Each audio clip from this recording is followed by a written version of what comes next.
2019-yil menda ikkita yo'l bor edi. Birinchisi, ko'plab tengdoshlarim singari 10 yillab Rossiyaga ishlagani borish, yaxshi hayot, mashina, to'y uchun pul yig'ishim kerak edi.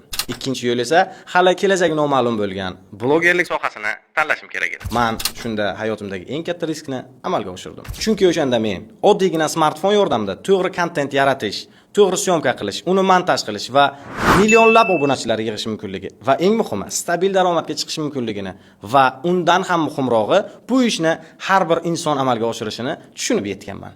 6 yillik faoliyatim davomida men juda ham ko'plab yutuqlarga erishdim. Qariyb 2 millionga yaqin auditoriya yig'dim, o'zim xohlagan mashinani haydayman, o'zim istagan uyda yashayman va yilning istalgan vaqtida hech qanday to'siqlarsiz xohlagan davlatlarimga sayohat qila olaman. Va eng muhimi, doimiy ravishda oshib boradigan stabil daromadga egaman. 3-4 yil avval bizani ijtimoiy tarmoqdan foydalanadigan auditoriyamiz orasida blogerlik, blog yurg'izish, shaxsiy brend rivojlantirish yoki auditoriya yig'ib, o'sha auditoriyasiga yaxshigina mahsulot sotish qanaqadir erish tuyulgan. Lekin bugungi kunga kelib, siz qaysi soha vakili bo'lishingizdan qat'iy nazar, sizga Instagram kerak.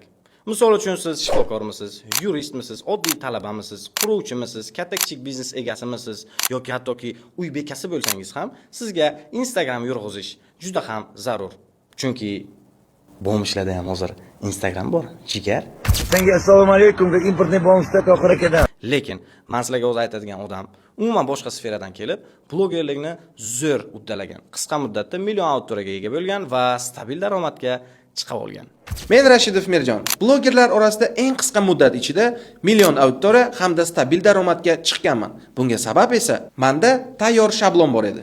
Bu Nusrat Hikmatullayev hamda Xoliqjon Vaynis yillar davomida yig'gan bilimlarini o'z blogimda qo'llaganman va bu menga yaxshigina natija olib kelgan.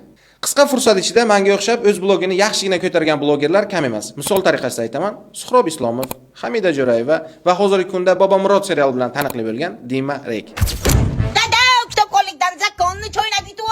Va biz buni uddaladik. Endigi navbat sizlarga. Biz do'stim Nusrat bilan kelishgan holda obunachilarimiz orasidan 2 kishini tanlab olamiz. Va aynan o'sha 2 kishi siz bo'lishingiz mumkin.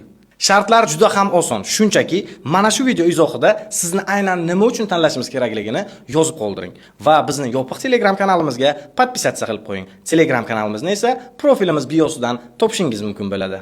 5 kundan so'ng esa biz 20 kunlik challenge'imizga start beramiz va 20 kun ichida biz ikkita ishtirokchimizning hayotini mutlaqo o'zgartirib yuboramiz. To'liq ma'lumotni Telegram kanalimizdan olishingiz mumkin. Ishtirokchilarimizni qanday tanlaymiz, ularni qanday sovg'alar kutyapti, barchasi sizga qiziq bo'lsa, kommentariy qoldiring va Telegram kanalimizga o'ting. Aytgancha, barchasi sizlar uchun mutlaqo bepul.